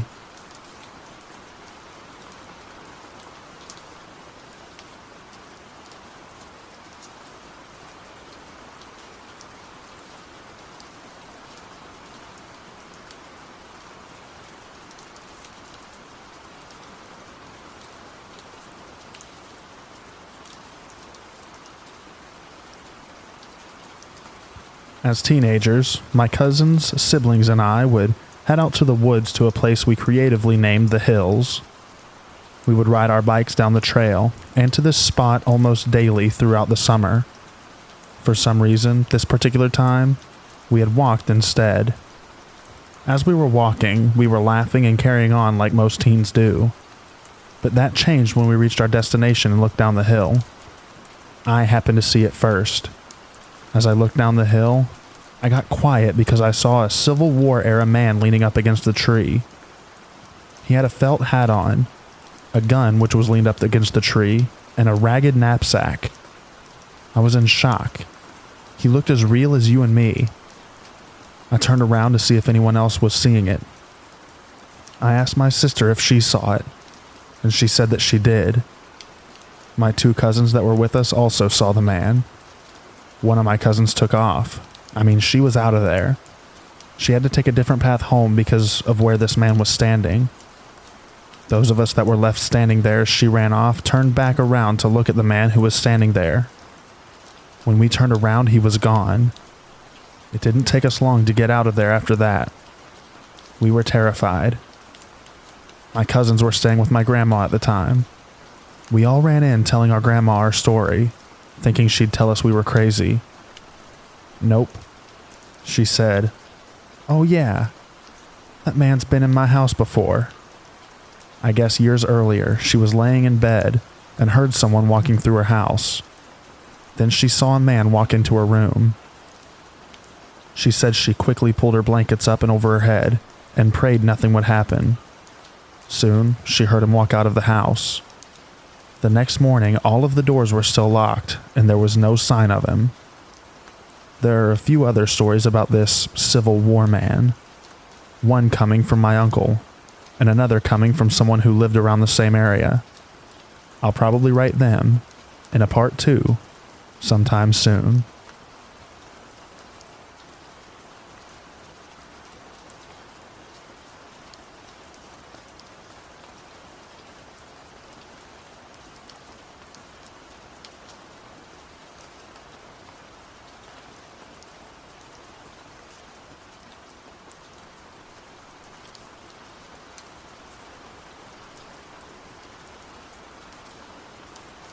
I told this story very true story narrator style, but it's because I love to write. I hope it's okay for here, but I understand if it isn't. I can tell you that nothing in this story is made up. Yes, the house should be condemned. Nobody should be living in it at all. But I live in a very impoverished area, and big old Victorian houses are super cheap because they need so much work to be livable. This house was not livable. They were making it work. I have so many stories about this house and the crazy things that happened here, but this one in particular is something I could never forget. Even typing it, I have goosebumps the whole time. The feelings felt here, that night, are ones that aren't forgotten. I was visiting my ex who lived in a super old house. It had been a hotel, brothel, store, and a funeral home in its former life. At this point, it is a home that looks so beautiful if you could only see the beautiful architecture and grand wallpaper as they used to be.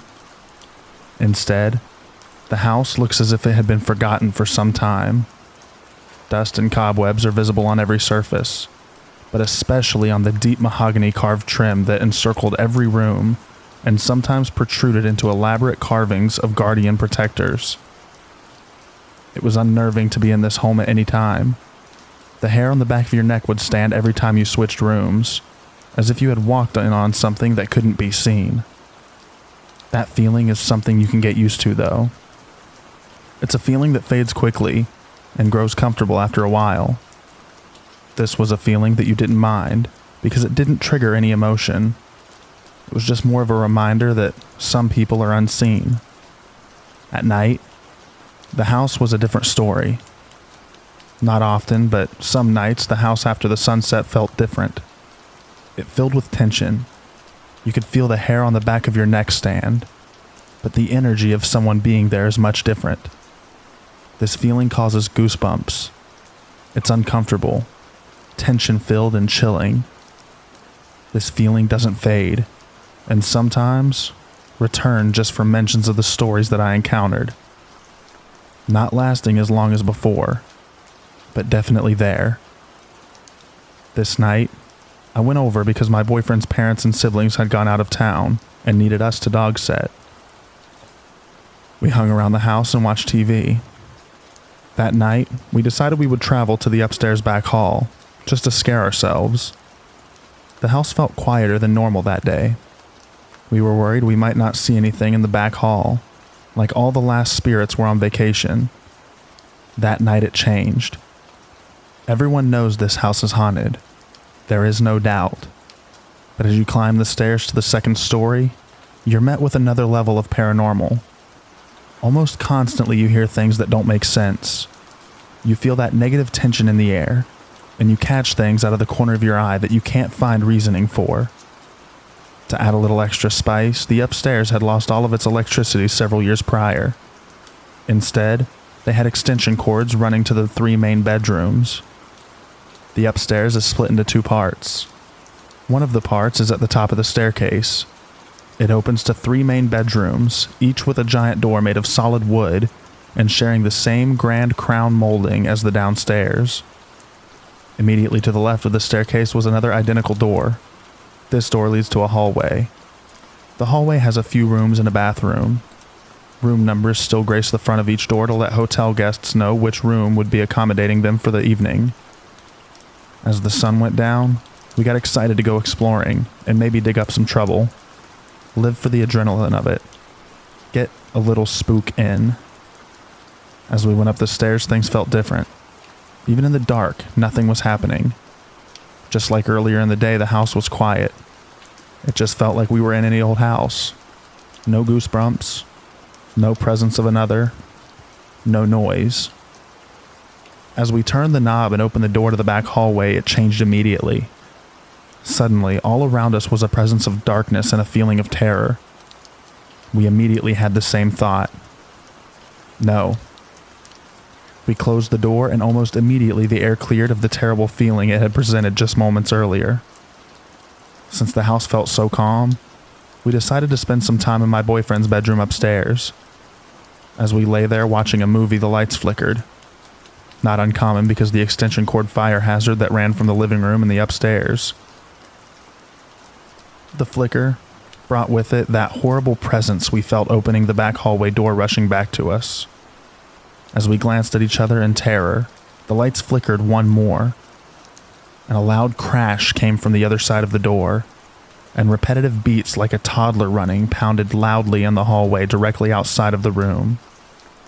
Only 5 or 6 steps, but incredibly loud. As soon as the pounding footfalls stopped, the air changed to normal again. We say, catching our breath together for what seemed like forever. Neither of us saying a word. When we did speak, we decided we should leave for the night. The dog would be fine until morning. Upon opening the door to his bedroom to get out of the house, we heard a crunch. Lifting his shoe, we noticed that my ex had just stepped on broken glass. Upon further inspection, we realized it wasn't just broken glass. It was broken Christmas bulbs. These are special ornaments his mom puts up every year and keeps in special ornament totes with locking lids to prevent breakage. These totes are behind a closed door, down a hallway, and inside a room that also had a closed door, away from where they are now, lying at our feet. We left.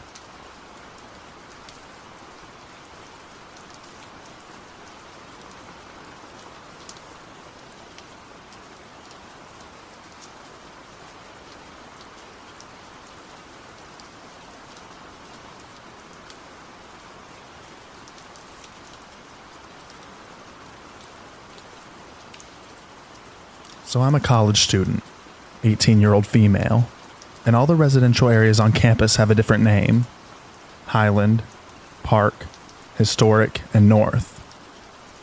I chose to live in the Historic District because it was the one with the most greenery. It was close to all my classes, and my brother stayed in the same dorm when he went to my uni. I live on floor 3 of 3 at my dorm, and I noticed something really odd shortly after moving in. There's an intercom right on the wall, at the foot of my bed. I inquired about it at the front desk, asking if it was hooked to the desk or campus security, anything like that. The desk assistant had no clue what I was talking about, and directed me to the most popular RA in the building. I asked him about the intercom, and he told me the story as follows. Back in the day, the rooms had intercoms that went to the basement. Not sure why the basement, but the basement of the historic dorms are closed after some unalived themselves in the back in the day. There's also rumors that they connect to the bomb shelter under campus, but I don't know. I was aware of the bomb shelters. We have staircases that lead down at random spots all over campus. One just outside and to the right of my dorm. And you can even hear the pressure release from them about every half hour to hour. But this intercom thing spooked me, so I chose to ignore it. My roommate and I had pretty opposite schedules, so we were rarely in the room together. Weird stuff would happen to us, though. I'd be working at my desk and hear a woman go, "Hello?" Who'd I'd assume was my roommate or friend from down the hall, but I'd turn around and no one was there. My closet is about 2 feet from the intercom, and sometimes I'd hear the doorknob turn. It's all good stuff in this dorm, everything creaks. My roommate would text me, asking if I forgot my keys, and was knocking on the door, which obviously I wasn't. There was even a time where we were both in the room, and a huge bang hit the door, right next to the intercom. We freaked out, looked through the peephole, but saw no one. We slowly opened the door to look down the hall, and because we're in the center, there isn't anywhere to run. But no one would be there. My roommate broke her leg a month into the school year and had to drop out, leaving me on my own. These weird occurrences would happen, so I spent a lot of time in my friend's dorm, only ever sleeping in mine. Eventually, we migrated to hanging out in my dorm, but my friends would always comment about how bad the energy was. It seemed to subside after a bit, but there are still some days I walk in and it's absolutely draining in there. There have even been instances when my boyfriend and I are about to fall asleep and he'll say, "What do you mean?" And I ask confused what he's talking about, and he'll go, "Didn't you say this?" Some weird clicking, almost like a telegraph, started coming from the intercom around October. I asked the RA about it, but he assured me the intercom was disconnected. I started making more friends, meaning I was in more dorms in my building, and the more I spent time elsewhere, the more I realized my room is the only room with an intercom. I have a picture of it, and I'll try to attach it in the comments or something. But even as I write this, I have an uneasy feeling, like I shouldn't be saying this.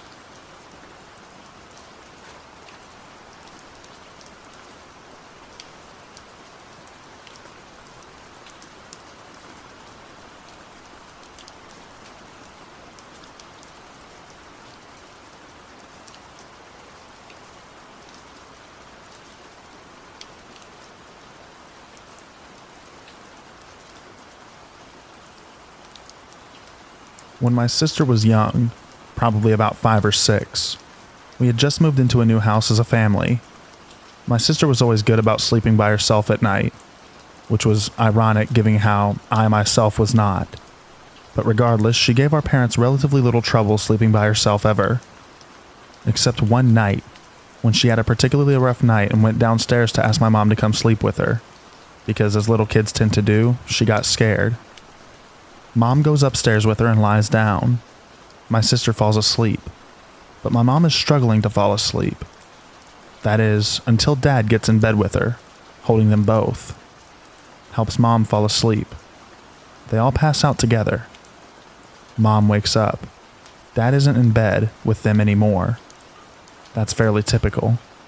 My dad gets up super early to go to work most mornings and lets my mom sleep in, so she thinks nothing of it until he gets home. She asks him when he came upstairs to sleep with them last night, as he was asleep when my sister first asked Mom to come to bed with her. Dad replies that he never left their bed. Slept by himself downstairs all night. Who got in bed with my mom?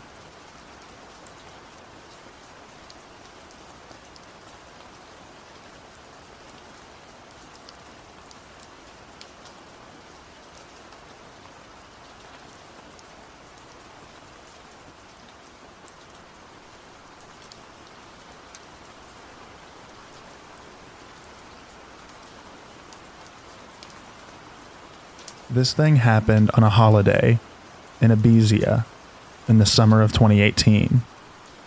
I've always been pretty skeptical about ghosts, etc., but this thing really made me see it differently. The reason I'm posting it is because I came across it again after sending my experience to a friend back then. I stayed with my parents in an old and dated-looking hotel, built probably somewhere in the 50s or 60s.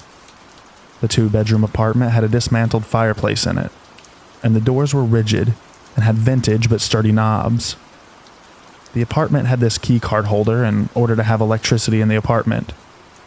And at the first day of our holiday, I put a piece of cardboard in the holder so we didn't need to put our key card in it every time. One of the last days of our holiday came to an end, and I went to bed. My room was located right behind the entrance, and my bedroom window was looking out on the hallway. I went to sleep, but eventually I woke up around 5 a.m. I had this weird dream, one that I never had before. As I was rethinking what just happened in my dream, I wanted to move my head, but to my horror, it was really painful as I had a stiff neck.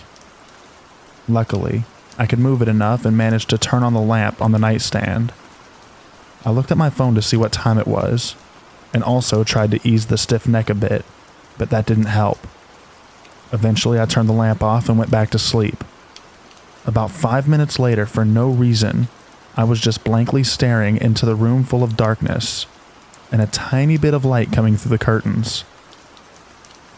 I looked around a bit, but then I looked to my left, and in the corner of the room I saw a black, shadow-like figure standing, looking at me. At that moment, I just totally paralyzed and kept on looking at it. Then it began to move to the right and disappeared walking through the bedroom door. After it disappeared, I immediately turned on the lamp on the nightstand, but to my horror, it didn't work. There was no power. I then grabbed my phone that luckily had a few percentage of power left on it, and I turned on the flashlight. Instantly, I thought about the cardboard in the keycard holder, and with my phone flashlight, I opened the rigid door and went to check the keycard holder. The cardboard was still in its place, but it had moved up a little because when I pressed it down, the power came back. I realized that in the corner where I saw the black shadow standing, the entrance is located behind the wall, and that wall also holds the keycard holder. So the weird dream, stiff neck, no power, even though 5 minutes before there was, and the location of the shadow and keycard holder makes it hard for me to believe that this was just a big chain of coincidences. Nothing like this has ever happened again to me.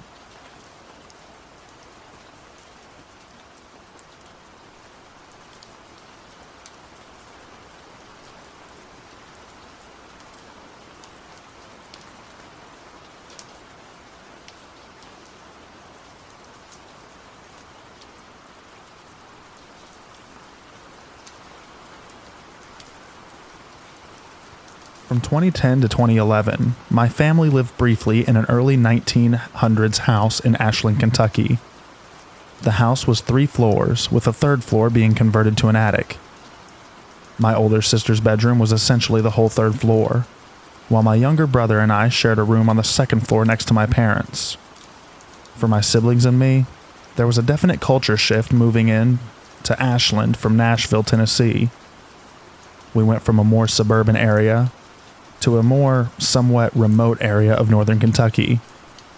We were further in Appalachia, and the people were definitely different. We noticed it first in the behaviors of our next-door neighbors. The house on our left belonged to an old hoarder named Joan. The woman was rarely seen, but monstrous when she would confront my family and me.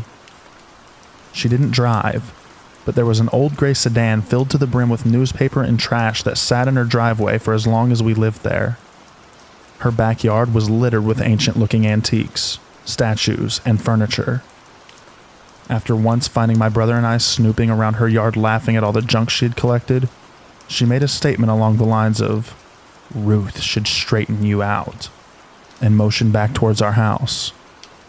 We never thought much of it until our other next-door neighbor mentioned that a previous owner of the house was a longtime friend of hers named Ruth. Ruth had died in the house years before. Hearing that was more than enough to creep the hell out of my brother and me. Inside our house, it was my sister that first started having strange experiences. She was around 17 at the time, yet almost like a young child. She could hardly stay in the house by herself. She said that her bedroom scared her, and that she felt like something was in her closet. The third floor had 3 closets, and the biggest one had 2 sliding doors. My sister mentioned that many times she would think the door was closed, look away, and then find it open without any explanation. At nighttime, there were a few times when she came downstairs knocking on my parents' door asking for them to keep it down, only to notice that the noise wasn't coming from anyone in the house. It was muffled speaking that only my sister could hear in her room.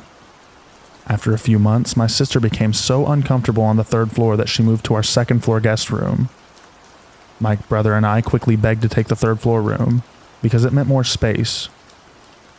We didn't really know at the time how scared my sister was of the 3rd floor. Right away, I was definitely able to feel a tension in that room. I would often feel like I was buzzing on high alert for no reason. One way to describe the feeling would be that it was similar to how you'd feel moments after someone almost hit you with their car. Even after the moment is over, you can feel your heart race, your mind buzz, and your senses heighten. Almost daily, I would feel the tension in the room and start to get this overwhelming feeling. The sliding door closet was, for whatever reason, the center of a lot of the incidents I witnessed. Multiple times I watched the door slide open with no one pulling or pushing it. The floor was level, and we tested the AC to see if an air vent was causing the sliding door to blow open, but we couldn't find a connection. One night, my brother had his friend over, and they were playing with Legos in the room in front of the closet. I was watching as the shut doors slammed open just behind them. The 3 of us sprinted downstairs screaming, and though my mom was able to console us, she told me years later that she was terrified. She fully started believing that something was in the house once she had the closet slam open in front of her. She then felt a cold rush around her shoulders and back, and panicked and left the house. About a month after that, she moved my brother and I back to our 2nd floor bedroom, and we only used the 3rd floor as a guest room. Though it's been over 10 years, I still remember being petrified of being in that room alone, even during the day. It was a very stressful point in my childhood, and I feel like I still attach a lot of negativity and bad memories to that time. I've never had other paranormal experiences outside of this, but my experiences in Ashland were so strong that it's tough for me to be a skeptic. Something truly is in that house, and it could very well be a ghost named Ruth.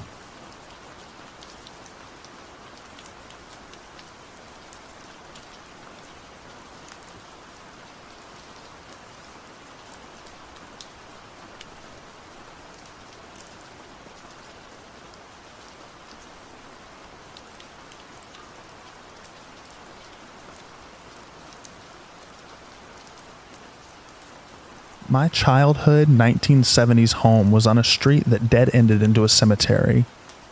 Where the street ended, 2 10-foot stone columns marked the beginning of the cemetery.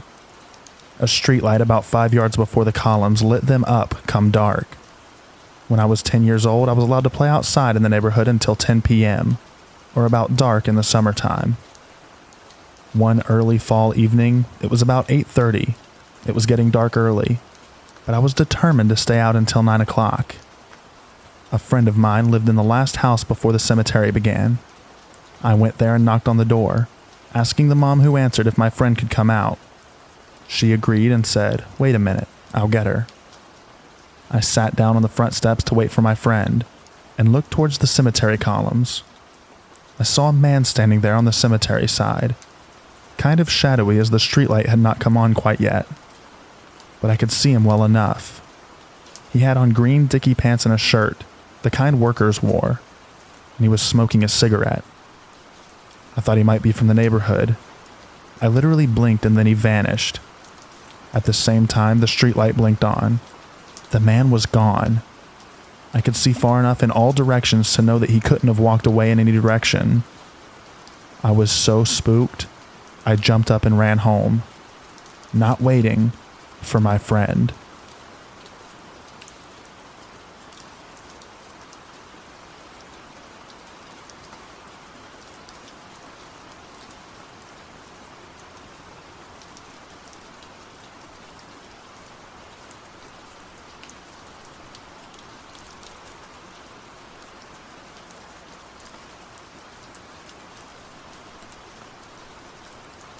This happened to my dad, not me.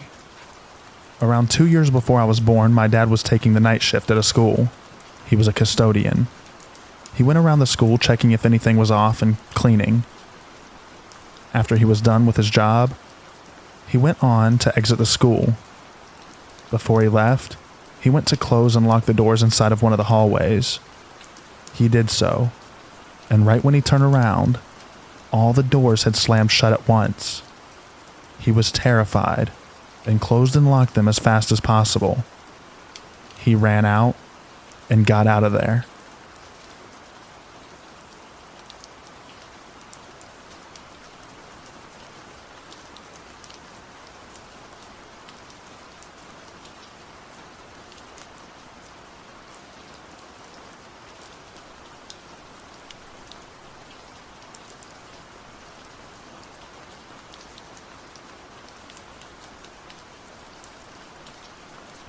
Thank you so much for listening to the end of this video. I thoroughly hope that you enjoyed the stories. I also want to give a special thanks to all of our members.